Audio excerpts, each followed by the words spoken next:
Lions Rock Productions.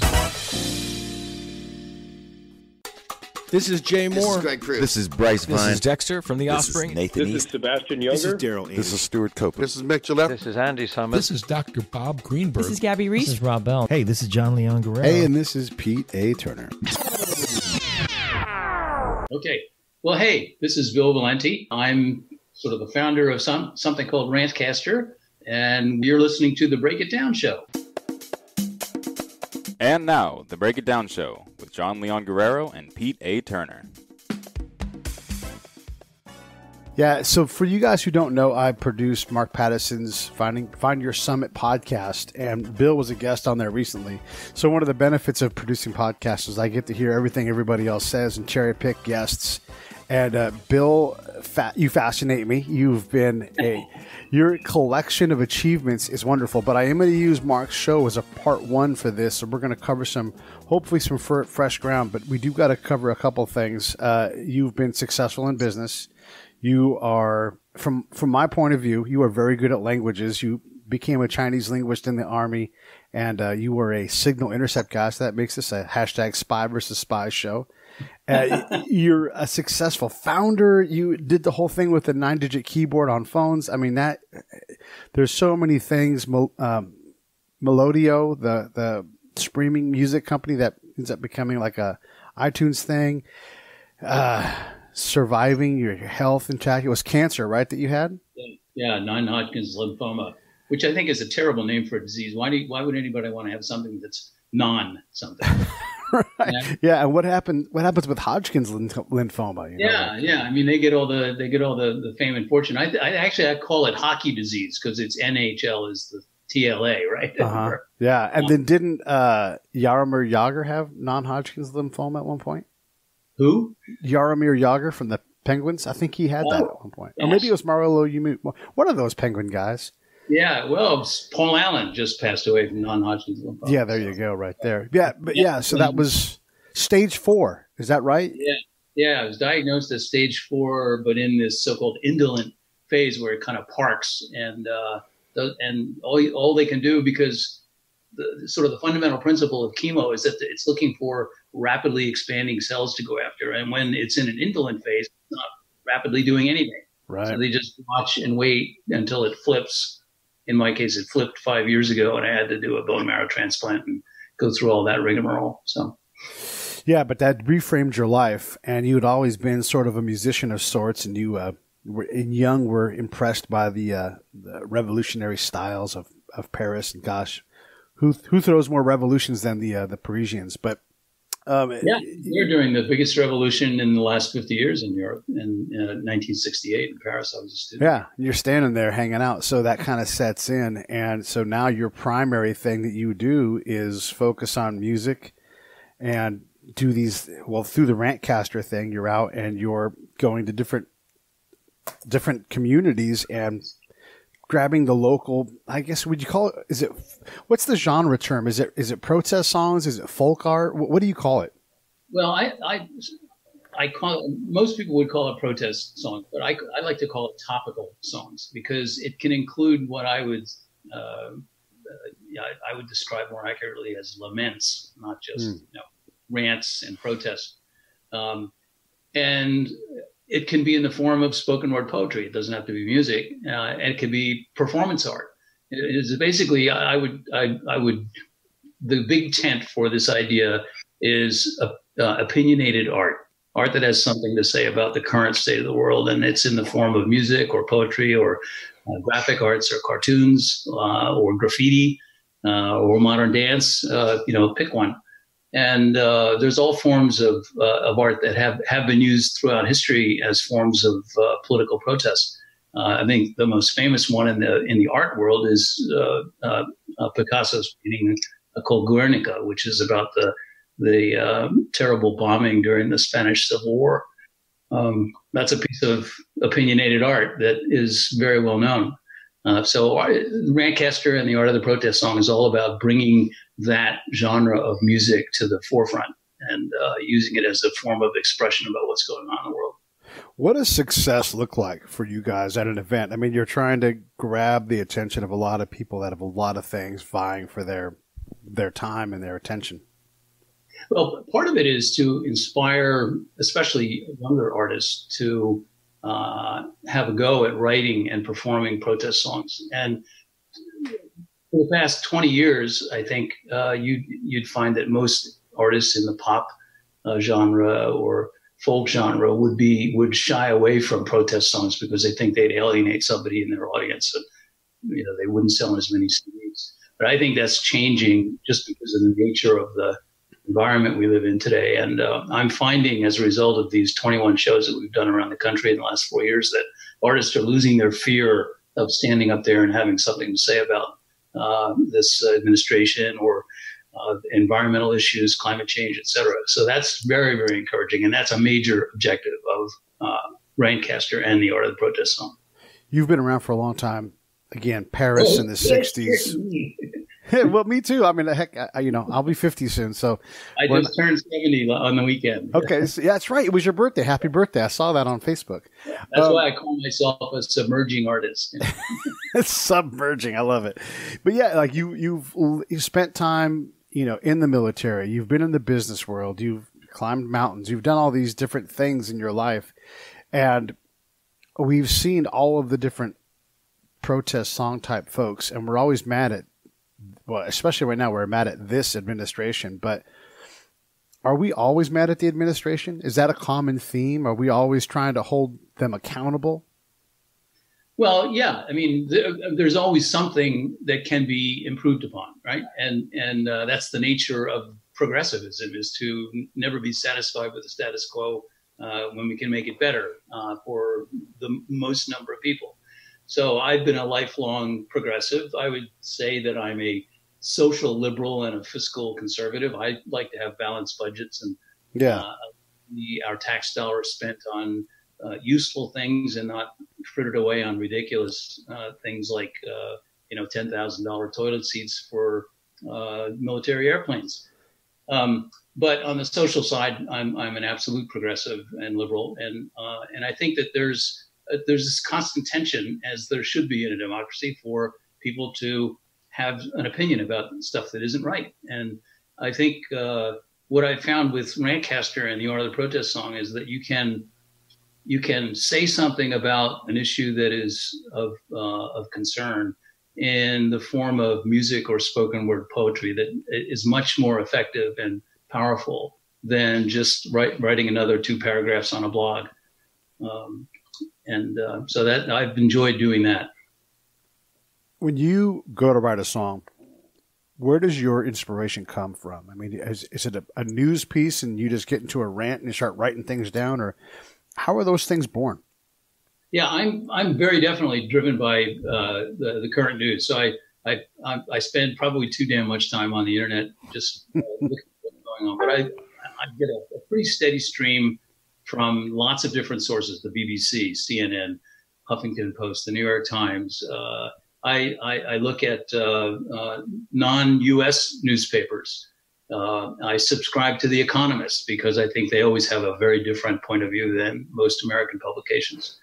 In fact, I mentioned before we started, the original Rantcast show was the structure. The idea was looking for interesting letters to the editor from newspapers around the world as a window into what people are pissed off about in Islamabad or Singapore or South Africa or London. And it was really a lot of fun producing it. And I got a lot of very positive feedback from people who didn't have any idea that people in Malaysia had similar thoughts about environmental issues to people in Topeka, Kansas. Yeah. Yeah. Yeah. The commonality of man is always shocking, where you have, you may have to adjust your expectation, but as a guy that's walked through a bunch of Afghan villages and hamlets, when you talk to those men who run those families, they want better things for their kids. Maybe it's not a STEM education, but they first and foremost, they want them to be alive in 2 weeks. Yeah, right. Yes. And they need help. They need help to do that. And so that does speak to the common man singing his song of lament, for sure. Yeah. I had a guy that I knew in Seattle when I lived there who started something called the companion flag. And the basic idea was flags, national flags, club flags, whatever, they're all symbols of separateness. What makes us separate from others? The US flag, the French flag, the German flag. But he had this idea, which I thought was very powerful, to have a flag that flies in companionship with the host flag. And it just single stripe on it to signify all the things that we have in common despite our differences.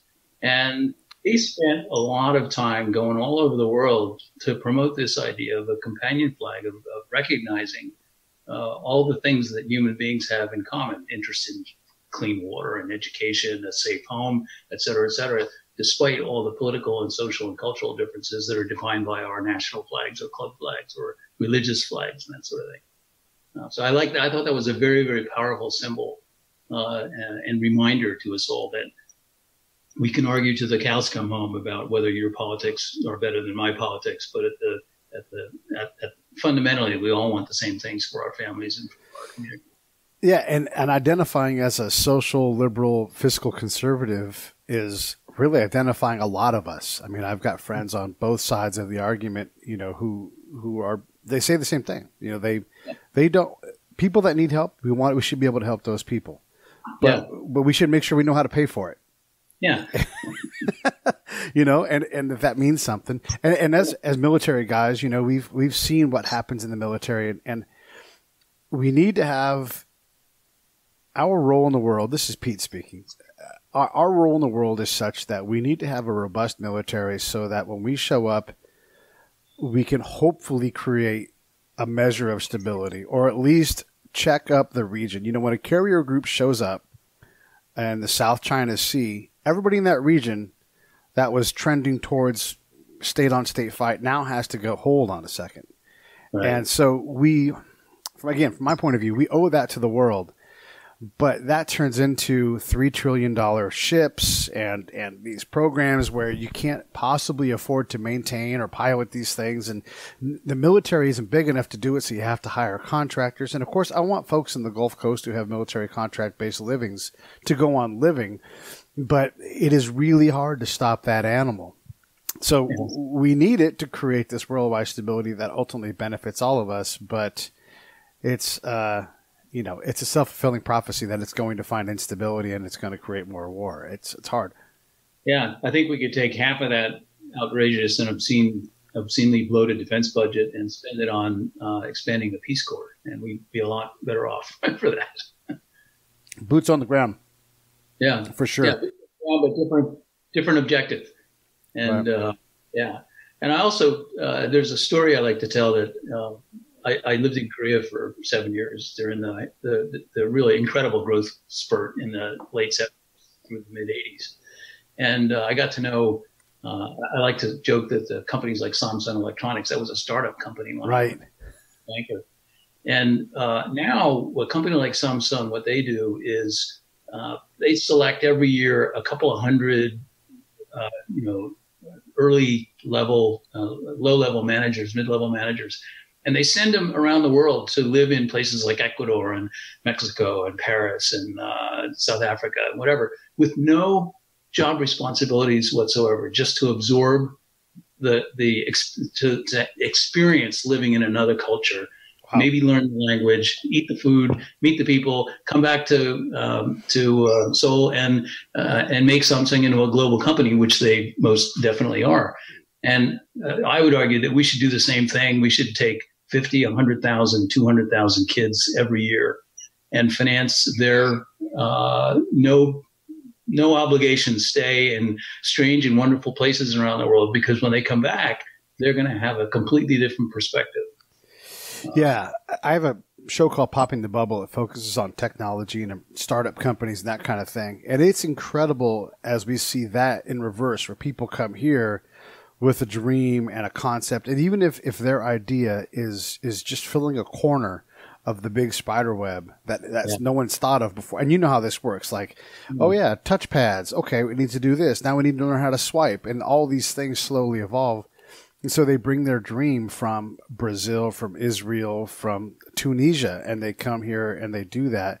You're right. Like the reverse. Like, how do we go out and at a national level fund the opportunity to go out and absorb what's out there, because we're not becoming less connected. At least as long as we allow, our lives to continue to improve, we're becoming a true global economy, global environment where we talked to a lot of the blockchain folks, and they are in a different country every week, and it's completely normal for them. It's like they commute to Iceland and Malta and all these incredible places.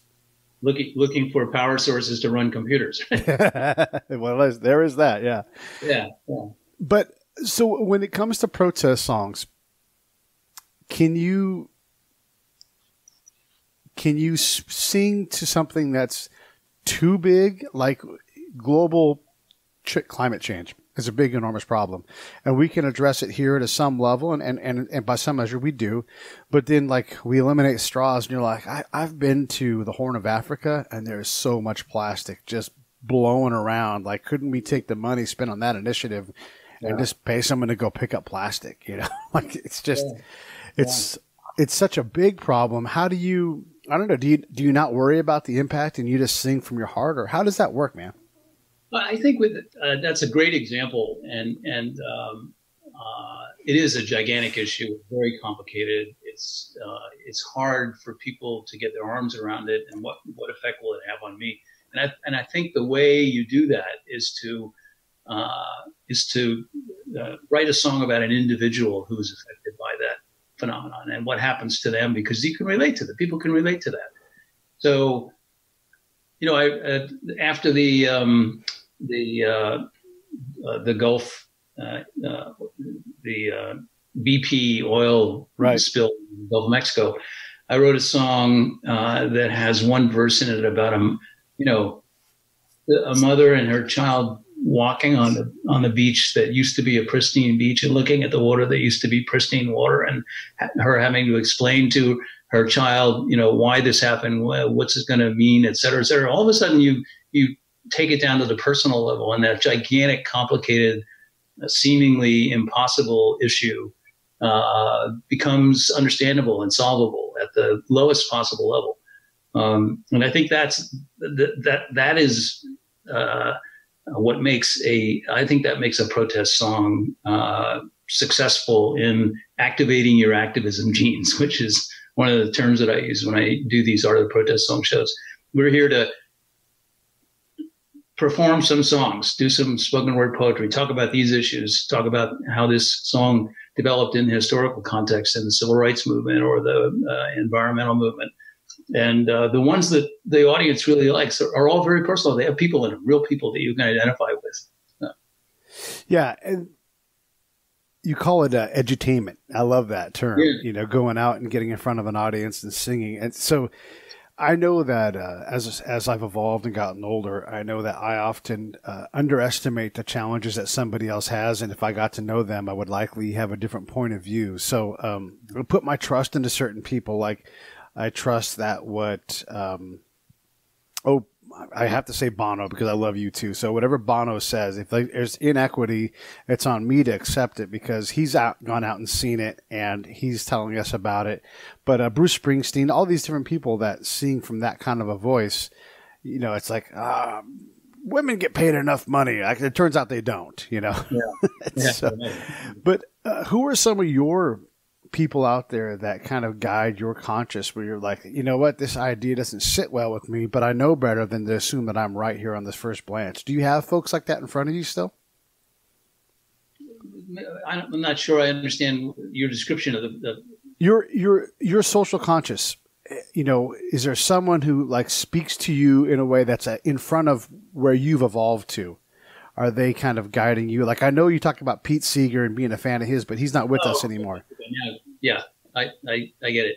Well, I grew up in the 60s, so all the people who were top of mind in the 60s, Pete Seeger, Phil Oakes, Bob Dylan, the usual list of suspects, right? But and I lived in Paris for a couple of years, and I used to listen to a couple of French folky protest songwriters like Antoine. I have no idea whether he is still alive or still doing songs, but I learned some songs from the action that took place in Paris in 1968. There was a lot of very, very powerful folk music that was the soundtrack for that movement. But I didn't really start writing any music until 10 years ago when I moved from Seattle to Bend. It was all just listening to the music and playing a little bit cover songs. But on the contemporary landscape, I mean, Springsteen is obviously an inspiration, and I still and Woody Guthrie. I mean, I still listen to Woody Guthrie songs, even though he's dead for God knows how many years. And his songs still inspire. I came across a really interesting article that a friend of mine sent me about an analysis of the common thread that runs through the songs of Woody Guthrie to Bruce Springsteen to Patty Griffin to 3 or 4 other people who were named in the article and this essay.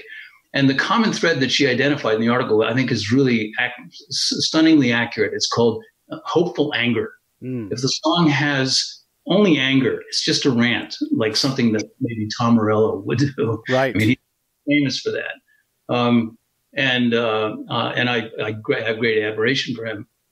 But you can be angry about something that isn't right, but you can convey the sense that what you're angry about is not inevitable, and leave some ray of hope at the end of the song that will activate people's activism genes with a sense of hopefulness about the future and their ability to overcome this adversity. And I think that's absolutely true. When you look at songs like one of the songs that she analyzed in this article was Born in the USA, which is mistaken for a uber patriotic song, but it's anything but. Right. And of course, This Land Is Your Land, the iconic Woody Guthrie song. There are verses in that song that are very rarely heard, that are very hard hitting. But they all, at the end, it all comes out with a ray of hope at the end. And I think that hopeful anger is really something to strive for in writing an effective protest song. When someone tries to write an effective protest song, and they've had a lot of success, and so we do a thing on the show here called Album Fights. It's a totally different segment of the show. And we take 2 albums, we put them together, track 1 versus track 1, track 2 versus track 2, and they're scored like rounds in a fight. And so you really get into the lyrics, you get into the intent of the song, the melody. Like sometimes the melody and the words don't go together. And you're like, why this? Maybe it's on purpose, but a lot of times it just doesn't make sense. Anyhow, when I hear Don Henley sing about excess and the cost of it while he lives in Malibu, you're like, oh, come on, yeah. Don Henley, come on. How does one avoid? I mean, maybe at a smaller scale as a submerging artist, maybe you're not that worried about it, but how does one avoid that where you have this like Zach De La Rocha from Rage Against the Machine, like, I don't believe you anymore. You're a multi-millionaire and you're going to be mad at the machine, but you've benefited from the machine. So yeah. I mean, you can, I believe that you can still maintain your moral and ethical standards if you become successful financially from making good business decisions or investment decisions. And it doesn't. I would say it doesn't relieve you of the responsibility to think about your fellow man and to act to the betterment of your fellow man because you have the resources to do it. In fact, I think it places what's this concept of noblesse oblige? I think it used to be called. Right. If you become successful, you have kind of a responsibility to share some of that. And so I kind of feel like, yes, I've been successful in some startup companies, and I don't get paid for my music. I give my music away. I give it away to organizations that use it for their own fundraising efforts. I've given a bunch of songs away to the New York City Labor Chorus to try to give them some inspiring music for rejuvenating the labor movement in America. I just came back from a show last night about that. Yeah, so I think that even though I'm quite comfortable in my situation, I feel like I understand what it means to people who aren't so well off, and I try to incorporate that sense of obligation and that sense of empathy in the songs that I write. There's a song, one example I use is I wrote a song about the corrupting influence of big money in our political system.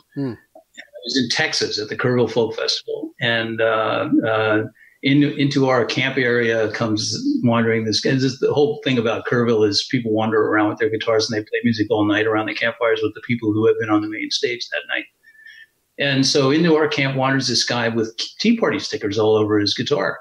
And I thought, well, this is going to be kind of interesting. I'd like to hear what he has to say. So he sat down next to me and we went around the circle, and I said, I have a song that I wrote that I have a feeling I could play at a Tea Party fundraiser and a Nancy Pelosi rally and get the same reaction. And I played the song about corrupting influence of big money in politics. And he turned to me when I finished. He said, yeah, I'd invite you to a Tea Party rally to play that song. Because I feel the same way. If we could get big corrupt money out of our political system and just let the best ideology, the best policies win, we'd all be better off. So right in that moment, I just discovered, well, I should be writing about issues that cross that big divide in our culture and political system. I'm always struck by the folks that have the silver bullet solution for political problems, like term limits. Like, well, then vote your guy out. Yeah, right. Leave my guy out of it. Yeah, you know, like for my guy. Yeah. Or like you want to reduce the military-industrial complex, vote your guy out. Like, go have your guy go to Congress and say, I want no military contracts in my district. Vote for that guy. Yeah. Like, oh, hold on. Yeah. It gets hard. How do you write a song though that gives someone, not you're not telling them what to do, but how do you inform them in a way that actually is practical? Because it's great to tell me that I should have term limits and not have my guy, or that the Senate is not representative of the people because there's only 2 senators from California, but there's also 2 from Montana. But how do you deal with, or do you not get that specific in a song? Well, this song, Congress for Sale, the one I just described, is really a lament about members of Congress having been co-opted by big money, and they're not really representing you or representing me. And we're all getting the shaft. So let's rise up together and change that. So get out the vote. And, I love songs that have a get out the vote component to it, because that's the one thing that John Q. Public can do that nobody can take it away from him except some nefarious, governors and whatever operatives who want to try to take it away from certain people. But that's still a very, very powerful weapon, and not many people appreciate the power of that weapon. So I've been performing at a lot of get out the vote things in the run up to the midterm elections, and we had great audience response to the collection of songs that we produced for those shows. I think it's hopeful anger. You have to have that element of hopeful anger in there. Describe the issue, personalize it. Put an individual in the song somewhere that people can relate to and recognize. It doesn't have to be a named individual, just somebody in the song, and that's a really powerful thing for them to take away. I shouldn't say folk songs. Do protest songs, do you have to have a lot of words? Does the melody matter that much, or how important is the tune and the words? Well, if you take a song like We Shall Overcome, pretty long, simple lyrics. And it's also timeless because there's never a time when there isn't something that we shall overcome or need to overcome, right? Sure. So it's timeless. It'll always be there. We shall overcome this. We shall overcome that. And it's a simple melody. The melody itself was co-opted, I think, from a Carter family too. I don't know where it came from. It's an old spiritual. It's a Protestant hymn or something like that. And I think it's great to recycle those simple, recognizable tunes with new lyrics to reflect the current reality. So I would have to say that the best folk songs, the ones that are the most effective to me, are ones that have very little production, very simple melody line. And you can have complicated poetic lyrics, but man, don't gum it up with pyrotechnics on the guitar or all kinds of stuff in the background, because then you're missing the whole point of the song. That may be a self-serving claim because I'm sort of mediocre on the instrument and I have a terrible voice. So my songs are growly, and one of my friends jokes that I make Luciano Pavarotti sound like Tom Waits. Or the other way around, I guess. Yeah. Well, Luciano's not with us, so you sing better than him now for sure. This episode of the Break It Down Show is brought to you by Lions Rock Productions. That's us. We publish, evaluate, and develop podcasts just like this one, consult others to build their own, and create associated content and content marketing strategies. So if you're launching or expanding your social media presence, your business or your personal brand, or if you just want to take your media presence to the next level, Reach out to us on Twitter at Pete A. Turner, or at JohnLG69. at the Break It Down Show. There's 1,000 ways to get a hold of us. Now enjoy the show.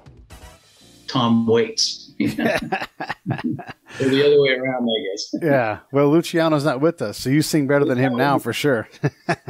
Yeah. So I actually write songs, and I know this is happening since when I started chemo. Before I started chemo, I had a reasonably good singing voice, but now my voice is kind of crackly and gravelly, and so I'm writing songs that play to that vocal sound. Yeah. Levon Helm, same kind of thing where his voice evolved and he got even more folksy and better as he got older and struggled with his voice. It's incredible. Yeah. You know, it's kind of an interesting thing. I've experienced this since I came back to the U.S. in 92, 93, after basically 20 years in Asia. And yeah, I came back to the U.S. for visits once in a while, and I would hear, the best of American pop and rock and roll music occasionally in shows and on the radio and whatever. But I literally missed 2 whole generations of American music. Yeah. And I sometimes astonish my songwriting friends with my ignorance about Levon Helm. Yeah. Or all these bands that were just huge. The Grateful Dead. Yeah, I know who the Grateful Dead are, but I couldn't off the top of my head name 10 songs. Yeah. And people think I'm like an alien, like a Martian. Yeah. And it really is true. So I'm trying desperately to catch up. Is there, okay, I want to ask 2 questions, so let me say them out loud so I don't forget them. The first one is what are the timeless songs, like redemption songs, great, but you could probably even go back to Psalms in the Bible, or I don't know, heck, maybe even Lamentations in the Bible, and go, these are the same themes, or the song evolves, the theme of the song evolves with the time, where, yeah, we're in a completely new world, but these themes still apply. And I already forgot the other question. So let's just go with that for right now. So what songs, talk about some timelessness of songs where you're amazed that the ability to reinterpret or the lack of a need to reinterpret a song exists. One great example, I think, is Stephen Foster's song, Hard Times. I think it's Hard Times Come Again No More. How many people have sung that? It was written before the Civil War. Right. I think the best version of it that I ever heard was James Taylor doing it probably 15 years ago. And it's a universal lament. There's always going to be something that leads to hard times for a certain small or even large percentage of the population. So that's a song that has legs just because it's a perfectly crafted lament about a situation that is always the poor will always be with us, right? Yeah. Yeah. There's when we do these Art of the Protest song shows, I encourage the other artists to look for songs as far back as they can go, where even if they have to make up a melody line, just find the lyrics that you like that is in the context of what was happening in English history or Spanish history or whatever in the 19th century or 18th century or even further back, and bring that song to the show.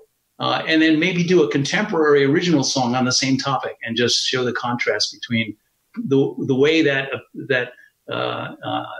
opinion was expressed in 1840 and the way that opinion is expressed in 2018. That has turned out to be a really effective way to present the power of music to define an issue. I think there's a song from the 18th century British, maybe it's the 17th century British Civil War, English Civil War. It's called the Diggers' Song. Uh-huh. And remember the line. It was about land reform. It's basically the meek shall inherit the earth is kind of the message in the song. and rise up diggers all, take our land back, et cetera, et cetera. It's a really terrific song. I've never been able to, nobody knows what the melody line is because it's, 17th century song. Right. So make up the melody. That's what Pete Seeger and Woody Guthrie would do. Yeah. Well, it's like the song. Yeah. I kind of, my opening line for some of the Art of the Protest song events has been, I imagine that somewhere deep in the dark crypt in the pyramids in Egypt, there's an undiscovered vault that has scrawled on the walls the lyrics of a protest song from the laborers who were pulling those damn stones Yeah. to the pyramid. And, there's probably a song buried in the Dead Sea Scrolls from all those people who were wandering around the desert for 40 years and saying, what the hell's this all about?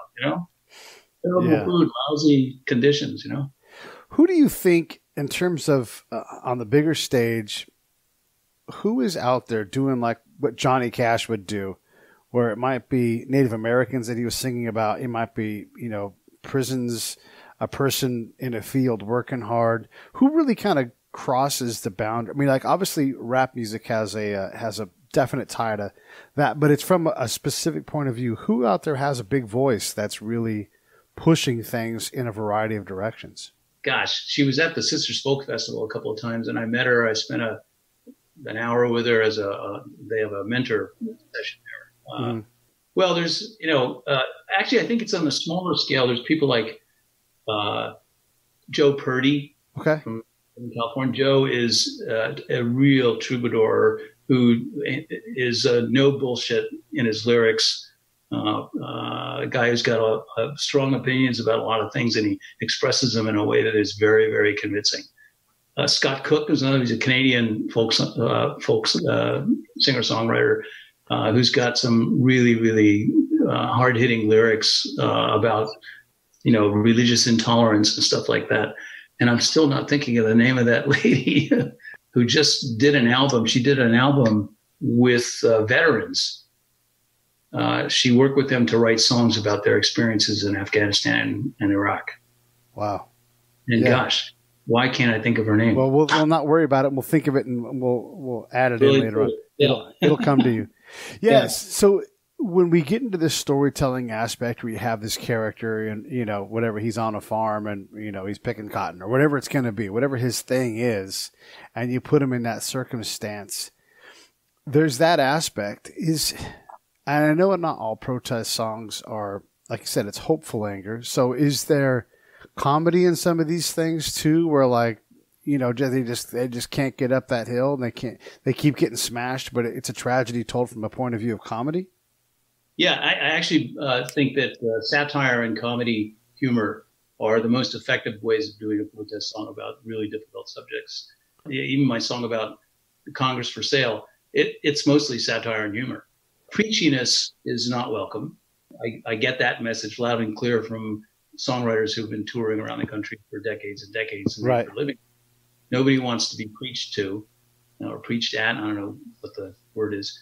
Satire and humor are very disarming, even with difficult issues. I wrote a song about probably one of the first songs that I wrote when I started writing when I moved to Bend. I don't know if you remember, at a certain point, the gun rights activists were going in large groups to Starbucks, fully armed. I mean, they had guns all over. Right. And they were just daring Starbucks to throw them out. They just wanted to provoke an incident.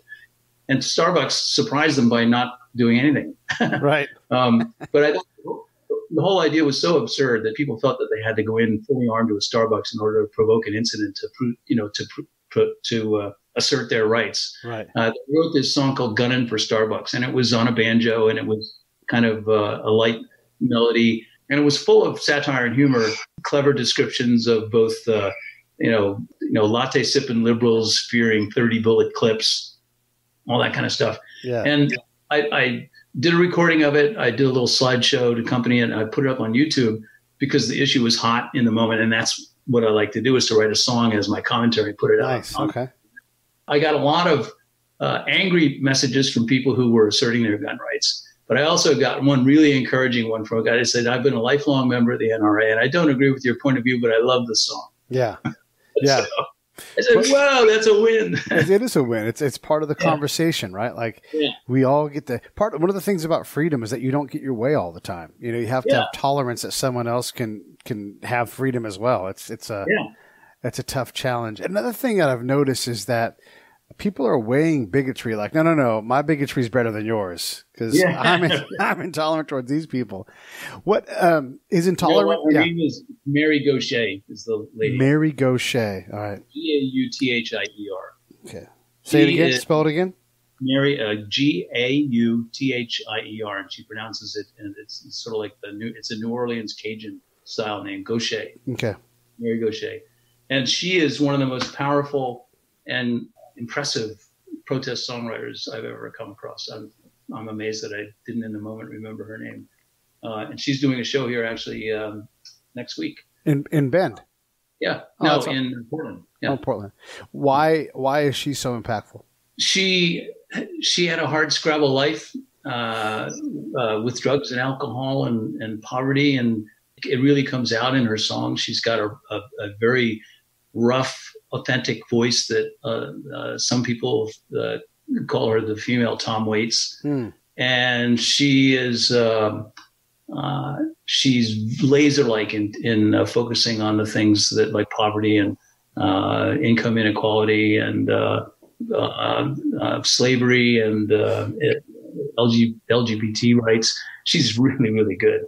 And she's the one who produced and put together this very powerful album with 8 or 9 veterans where they co-wrote songs that are powerful stories about their experience in war.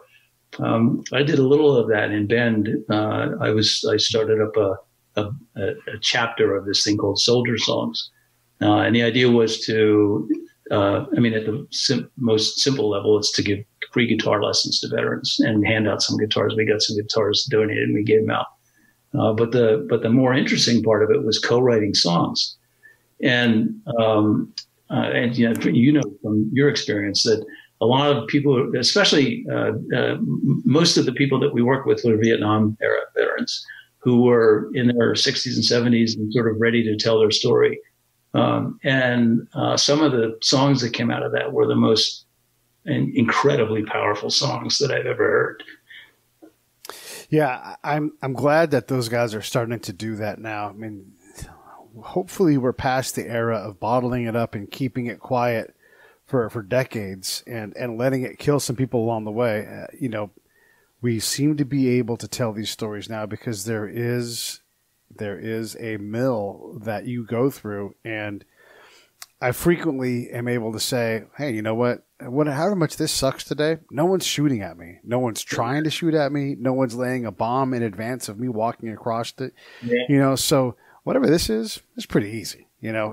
And that level of that hard scrabble that, I should be dead because of my addiction or the things I have done, like this is easy. It's, there's a reality that not a lot of folks get to, because they haven't been, unfortunately, stretched in that direction. Yeah. Yeah. I was in, this may be a little bit of an aside, but I was in Austin a little over a week ago for an Art of the Protest song show with 3 really superb local Austin, Texas songwriters, Sarah Hickman and Guy Forsyth, Colin Gilmore, and a couple others, sort of cameo appearances. And while I was there, I happened to come across these 3 guys in my hotel who were wearing T-shirts that said Vet TV. Nice. And I said, well, what's that? They explained to me it's a new online comedy channel about the absurdities of life in the military. It's focused primarily on post 9/11 veterans, and they happened to be having a reception later that day in this fancy media company in Austin, Texas, and they invited me to come along as a veteran. So I show up, and I'm one of only maybe 2 graybeards in the crowd. They're all 20 and 30 something veterans of Iraq and Afghanistan, some of them 3 and 4 deployments, as you know. And I had in that moment this overwhelming sense of this is a huge problem that we need to solve right away, because the level of testosterone and T-shirts that were emblazoned with extreme violent images. And just the conversation in the room, there were probably 100, 150 young veterans in the room. I could just feel like there's some people in here that are going to snap. And sure enough, the next day is this young Marine in, where was it, in Southern California? Thousand Oaks. Yeah. Yeah. And, my gosh, that's an enormous problem that we need to solve. And I talked to the guys that started Vet TV about soldier songs and about the art of the protest song. And we're going to figure out some way to collaborate on it, because I think music, both performing music, listening to music, and writing songs is an extremely therapeutic thing to do. So that's sort of inspired me to keep the flame burning on this soldier songs thing as a component of the art of the protest song. Yeah, literally the day that guy was counting down his last minutes, we were out around Camp Pendleton at a Marine PTSD suicide event, because someone in the 2-4 Marines family had taken, and completely unexpectedly, like everything was going forward, no indication, and then he just chose to end it. So we were there doing the annual golf tournament. And, this is a Marine thing. Like there's active Marines there that have permission from their commander to go support this golf tournament. And, it's everything we want is to grab that person who's struggling and hold them in our arms and, help them get through the next thing. And it is the ultimate tragedy, because it is obviously taking your own life is needless, but taking others with you is a place of hurt that, we just, as a society, we can't afford to have that. No, and we have created hundreds of thousands of potentially ticking time bombs in the endless wars that we're conducting, and the lack of serious reentry care for people who have fought them.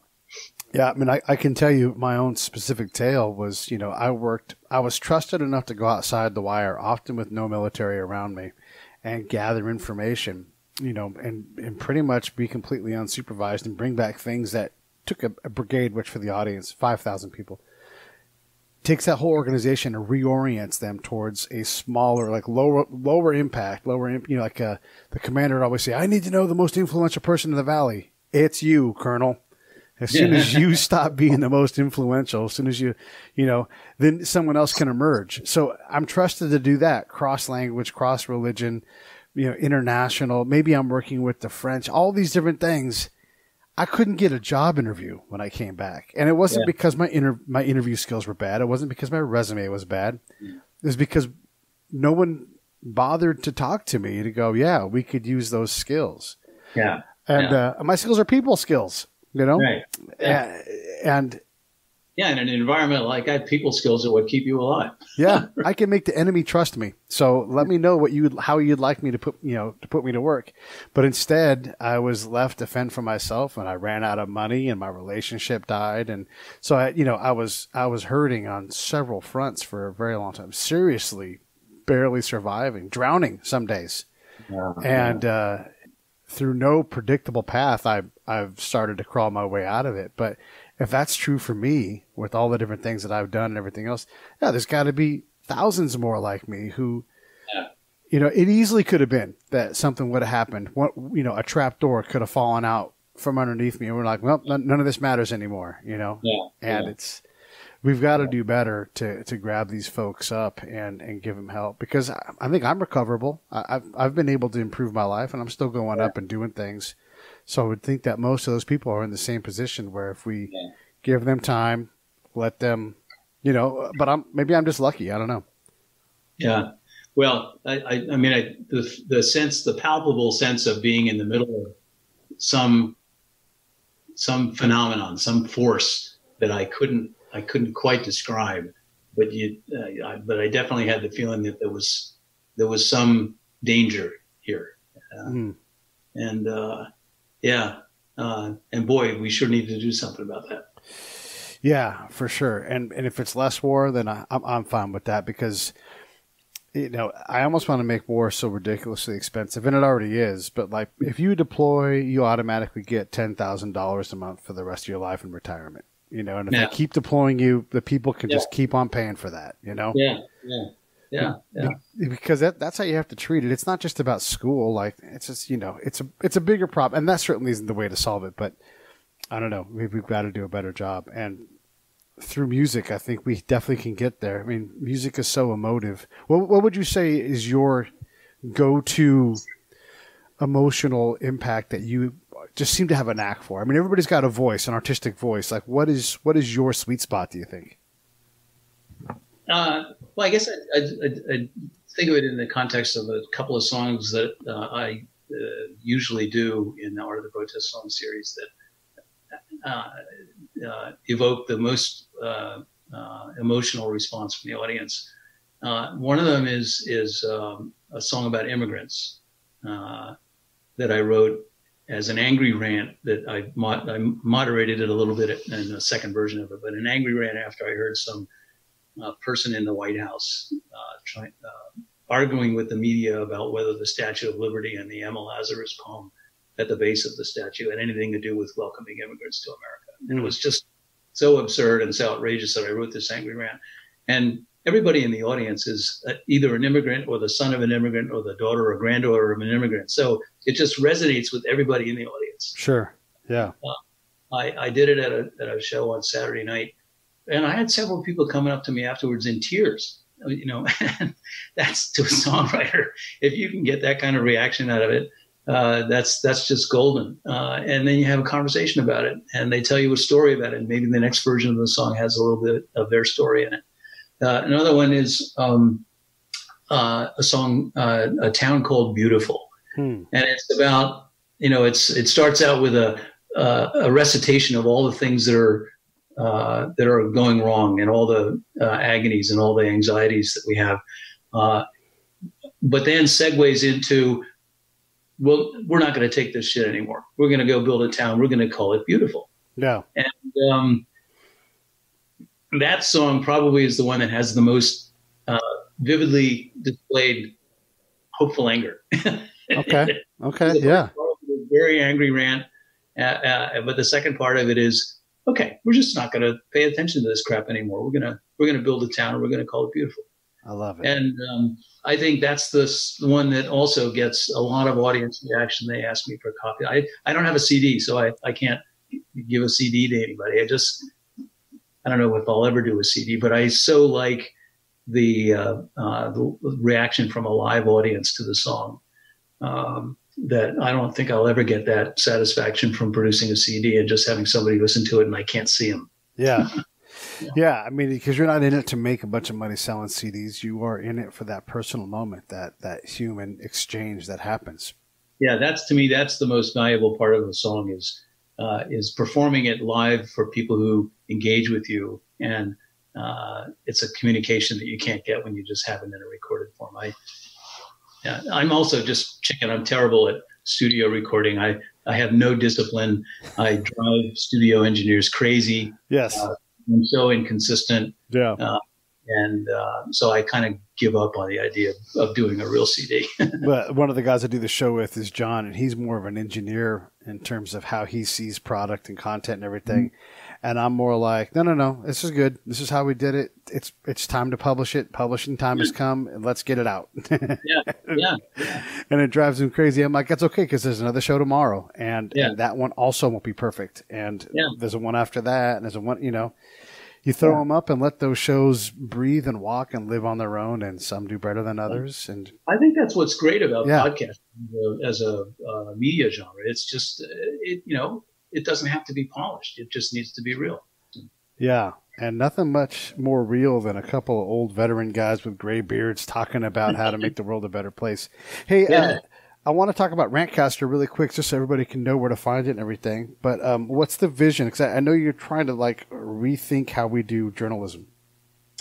Well, I have been consistent in my assertion from the beginning. This idea is something that's been germinating in my head for more than 10 years, really. It started at Melodio when I was doing Melodio. is that for most of human civilization, music, spoken word poetry, and other forms of art were journalism. That's how people got their news. Before people became literate, before books, before any other means of communication, it was musicians and bards and poets and minstrels that were the bringers of the news and the opinion of what's going on in the court. And we sort of lost that aspect of music somewhere along the line. I don't know exactly when it happened, but so Rantcaster's idea is to re-inject that very powerful form of opinion, op-ed commentary, into the web print media. So that, for example, you're reading an article online on the Washington Post or the New York Times about climate change or civil rights or gun rights or whatever. And you would find in that article online a link like the Facebook and Twitter links. You'd find a link with the Rantcaster logo that there is a song or songs or spoken word poetry or other form of opinionated art on that topic to what I use the term to punctuate the issue for the reader. So while you're reading or when you're finished reading that article about climate change or gun rights or LGBT rights, you can listen to a really well-crafted song or spoken word poetry on that topic. And I think it just leaves you with a more enduring sense of the importance of the topic, and it engages your brain in a different way. And so we've done a couple of examples just to illustrate the idea. There's a really good friend of mine who's an extraordinarily good protest songwriter, Keith Greninger in Santa Cruz, California. And he has a song that he wrote about the braceros and the Mexican immigrants, and it's called "Hop in the Truck," and it's a really, really good song about the absurdity of building the wall between these two people. And so just to demonstrate that, I'd find an article in the New York Times about the difficulty that the California farmers are having in getting people to pick the crops because of the immigration restrictions. And sure enough, at the bottom of that article, you have a link to Keith's song called "Hop in the Truck." It just brings the issue to life in a way that simply reading it in prose, even really well-written prose, I find that to be very therapeutic, and it really does punctuate the issue for me. So Rantcaster's idea is to take that and scale it so that web print publishers all over the country and all over the world, for that matter, could have access to a curated library of topical art, music, spoken word poetry, other art forms that are on topic, and they can select them to punctuate the issue for their readers. Well, I love it. I mean, one of the things that drives me crazy, and if I was going to write a protest song, among the many topics that I have ready to go, one of them would be when the president says fake news, quit giving it to him. Yeah. Just fucking do your damn job. Yeah, Jesus Christ. Will you check your source? Yeah. Don't make that dude right. Come on. Yeah. Oh, I got a protest song on me for that. Yeah. Well, the other side of the coin, and this has been very encouraging to me in talking to artists as I go around to the Kerrville Folk Festival or Art of the Protest Song or whatever, is for an artist to have their work presented in a journalistic context, not just a line item on Spotify or iTunes. Yeah. That's powerful stuff. That's making Joe Blow or Bill Valenti, who wrote a really, really hard-hitting protest song on civil rights. I'm like Tom Friedman at the New York Times. I'm writing an opinion piece in the form of a 3.5 minute song. Yeah. And because now everything is digital, right? You can associate those two things in the same experience, the same environment.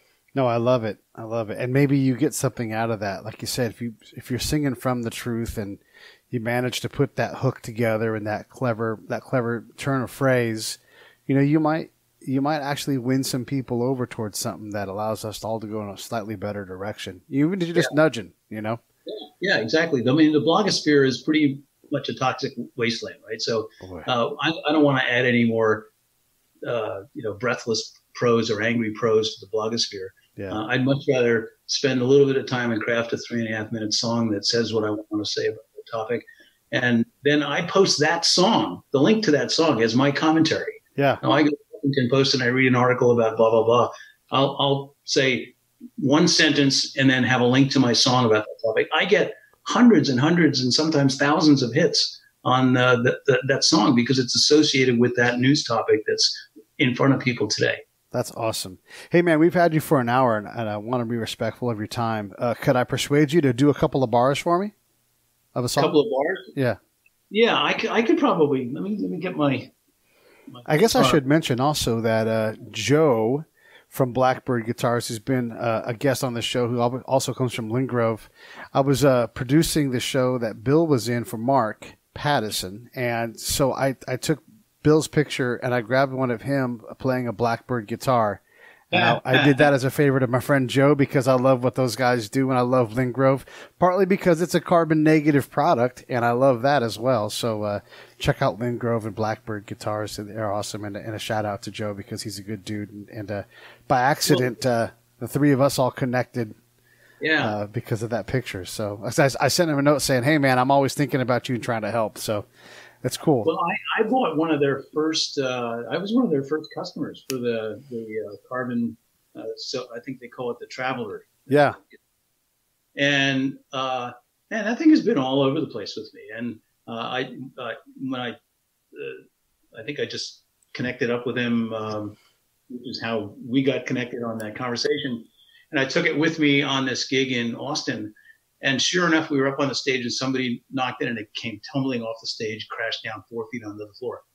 Nothing, no problem. Wow. If I had my precious Martin or Gibson guitar, I would have been busted. Yeah, for sure. Saved. Well, I'm going to shut up. What song are you going to do for us? Actually, I'm going to do a couple of bars of that song, A Town Called Beautiful. Okay. Or maybe I'll do, I'm going to do the one about immigrants.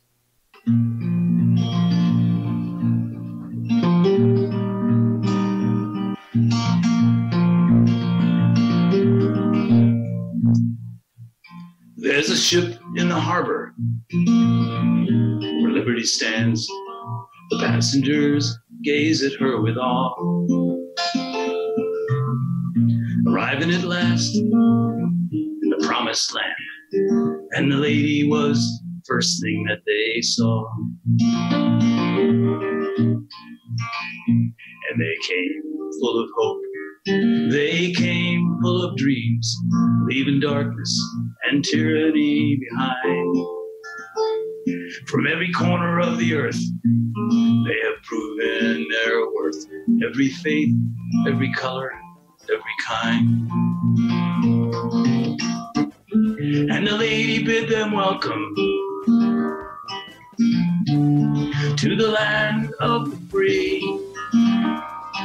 It's a grace that was made in America, a light that shines